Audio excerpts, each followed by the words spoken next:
नमस्कार दोस्तों, श्री विचार चैनल पर आपका स्वागत है। इस चैनल पर हम देश विदेश की घटनाओं पर एक अलग एंगल से विश्लेषण करते हैं।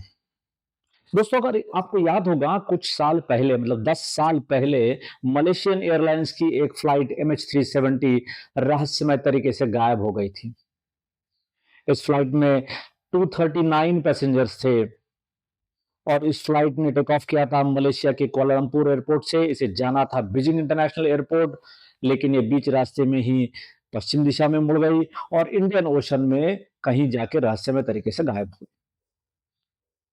बहुत कोहराम मचा, बहुत बवाल हुआ, बहुत सारे लोगों ने बहुत कुछ कहा। 1,20,000 स्क्वायर किलोमीटर का एरिया में इसे ढूंढा गया, लेकिन फिर भी ये नहीं मिली। उस समय क्या क्या नहीं बोला गया।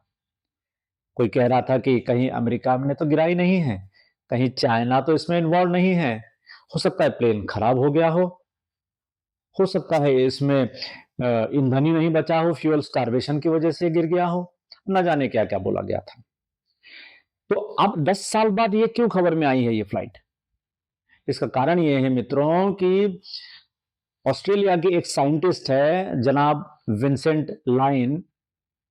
ये टस्मानिया यूनिवर्सिटी में मरीन और अंटार्कटिक रिसर्च सेंटर के साइंटिस्ट हैं। इन्होंने ये दावा किया है कि मैंने इस फ्लाइट के रहस्यमय तरीके से गायब होने की गुत्थी को सुलझा दिया है, मैंने इस मिस्ट्री को सॉल्व किया है।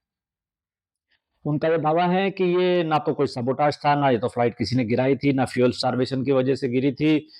ये गिरी थी केवल इसी कारण की वजह से कि इसको एक प्रिसाइजली कंट्रोल्ड डिचिंग किया गया था।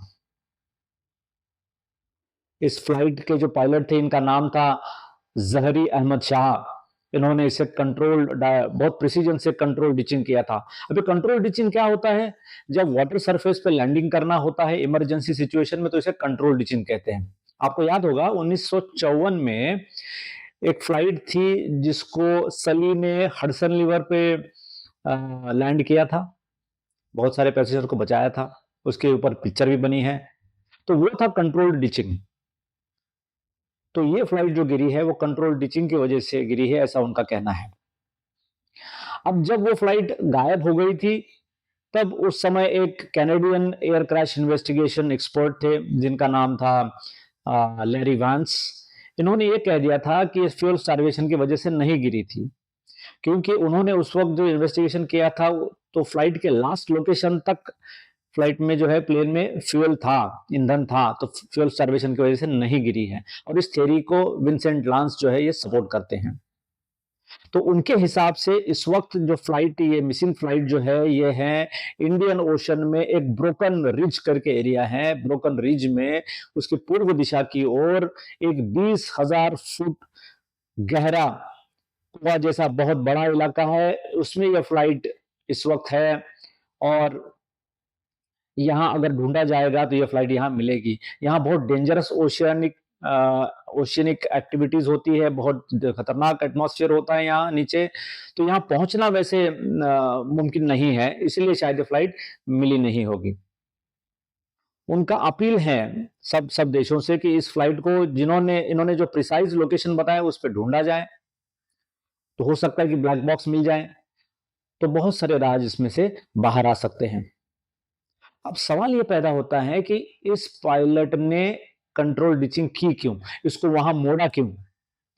क्या उसे किसी ने बताया था कि इस सागर में या समुद्र में इस तरह ये ऐसा बड़ा एरिया है जहां पर इस फ्लाइट को गिराने से ये मिलेगी नहीं? क्या ऐसे विशेष कारण थे जो प्रिसाइजली वहां पे कंट्रोल डिचिंग करके उसको गिराया गया?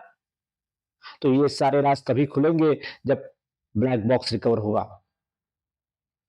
तो अगर ये इसे ढूंढा जाता है और इसके कोई अपडेट आते हैं तो आप तक पहुंचाने का काम मैं जरूर करूंगा दोस्तों। तब तक देखते रहिए श्री विचार चैनल। नमस्कार।